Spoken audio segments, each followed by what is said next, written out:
perfection doesn't exist. It don't exist, Joe.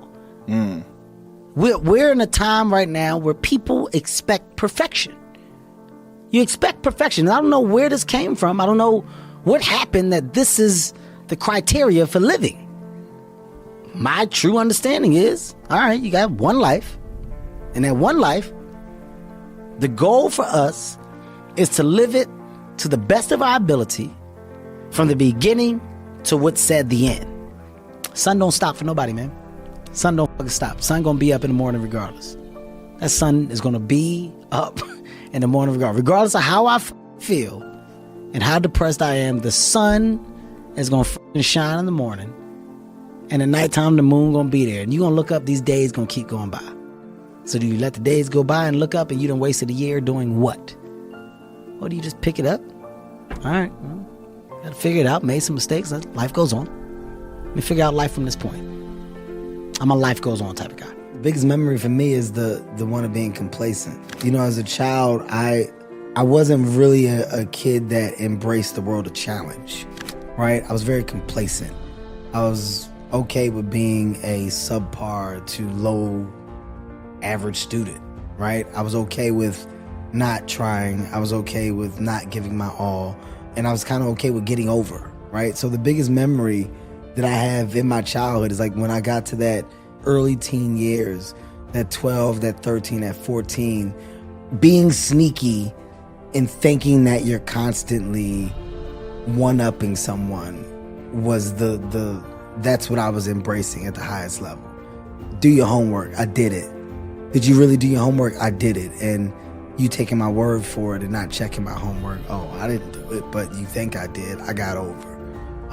Ultimately, you're slowly cheating yourself over the course of years, and it's not until you get a reality check as to why that work was necessary that you realize you're just not doing what you're supposed to do with your life, right? You're not giving your all. It's so amazing when you get to the other side, you see the other side, and you look back and you just look at what you've grown from. The conversations that I'm able to have, the knowledge that I'm able to speak with, and the understanding. I understand, not because I'm a trained machine and I spent all of this time prepping for, and you know, this is what the idea of education was all based off of. No. The idea of discovery enhanced the muscle that made me want for so much more information in the space of life that I chose to love. Not trying is failing. There's a lot of things that people can't do simply because you've never tried to do it. And I'm not saying that you should try everything. I'm not saying that you're supposed to do everything. I'm saying that for me, when someone says something and I go, no, I never did that. I have to have a reason for why I've never done it and a justification. If you ask me something and I go, no, and you just say why, and I go, that's not good enough for me. Yeah. I like to have a reason why. And that's the foundation that I stand on. That's how I built this mindset, this level of energy to go ahead. Rhyme and reason within my why. Why not?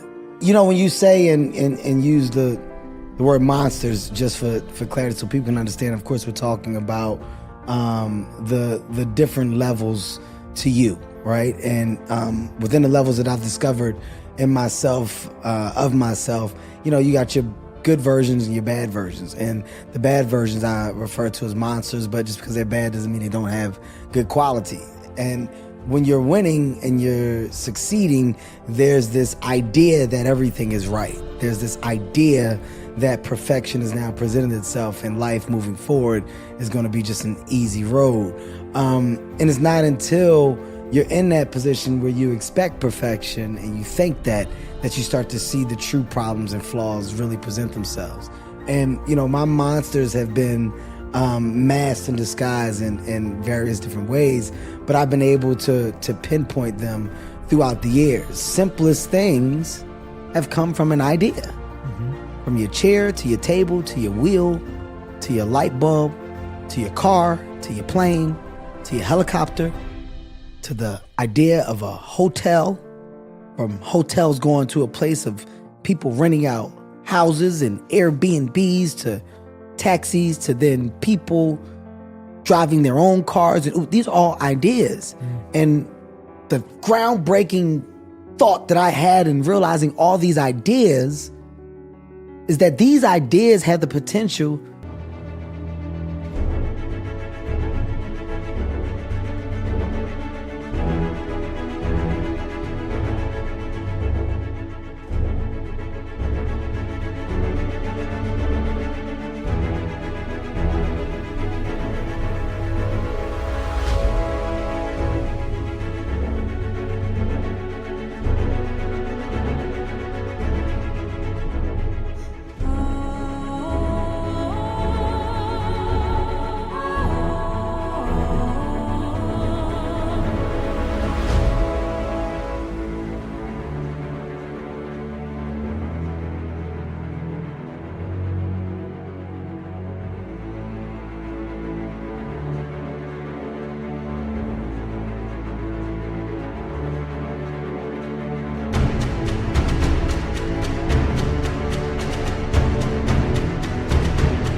to touch the sky if a person believes that they can. If a person believes that they can, well, your world of idea changes. Your reason for getting up, your reason for putting your feet on the ground every morning, it can change if you believe that the purpose that you now have and that you're working towards, based off of an idea, is something that you can succeed in. I don't like not knowing. I don't like the thought of feeling of being content with not understanding or not wanting. So when I see what other people can do, what can be obtained from a thought, from a want, from a feel, it makes me go, well, I got the same thoughts and the same feelings and the same wants. I don't have what these people have. I haven't done nearly half the thing that these people have done. That makes me want to fucking work harder. That means that I'm not doing as much as I could, because these people are proof that the things that I want to do can be done. I'm not looking at one person that got lucky. If I'm looking at 44 people that are doing amazing shit, why aren't I number 45? Within the urban community, what I found is that a lot of things just come from lack of knowledge, lack of understanding, lack of opportunity. And when you know that and you understand that, there's a lot of real anger behind it, but not efforts to change it. So it's not something that you can change overnight. It's something that you have to make.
The baby steps to basically help and motivate others to jump on a bandwagon that you're creating. Well, the one thing that I'm most confident in is me.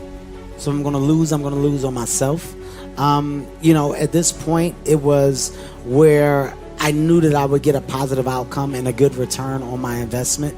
I wanted to. Betting on you. I knew that I was betting on me, and I knew the potential of my project and what it could do. The biggest reason for my entrepreneurial drive right now is by being a sponge. When you're around other entrepreneurs and you see what the benefit of a creative mind is, it sparks yours.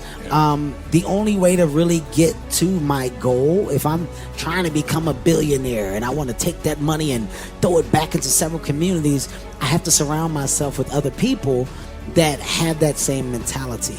I have no ego. I don't know it all. I don't have the education that matches up with the things that I've done or that I'm doing. But what I do have is the understanding of how things work.